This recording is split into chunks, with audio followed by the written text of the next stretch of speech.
The three massive mistakes that actors make when they're self-taping. Now, I've been in the industry for many years and I've coached over 3,456 actors, so don't be that actor. The first mistake actors make when self-taping is going with their first thoughts. Now, this might seem like a good idea at first, but actually it can be so detrimental to your performance. When you first read a script, your initial thoughts and ideas won't be the best. So take some time to really dive into the material, experiment with different choices. Be bold, because you never know. Your second or third ideas might be the ones that really make your performance stand out. Now, the second mistake that actors make when self-taping is lacking the energy to shift a casting director's opinion.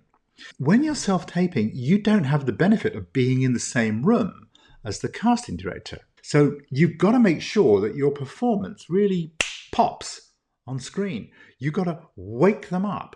You've got to make sure that they watch you. Don't be afraid to take risks and make bold choices. And if you're feeling a bit nervous or a bit low energy, try some breathing exercises and level up your energy, or some physical warm-ups or some yoga to get you into the right mindset. It's so important. And the third final mistake that actors make when self-taping is not using a microphone. Now, this might seem tiny, but it makes a massive difference to the quality of your tape.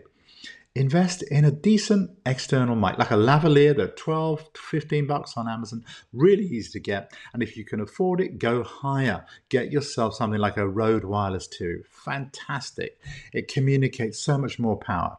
So there you have it. Oh, by the way, that's super important for women, because if you have a mic that's going to rate, if you wear the mic in the right place, which is down here, let me show you. I'll show you exactly where if you've got a lavalier mic or any kind of a mic, the place you want to place it is just here on your heart. The way you find that place is you take your hand and make an L, place your thumb on your mouth, and wherever the little tip of your finger is, that's where you place the microphone. Just there. Got it? You've got exactly the right spot. That will use your chest. It will bring the resonance that you have in your chest forward, out into your tape. And it will make everything that you do sound richer, deeper, and way more powerful. I'll see you in the next video.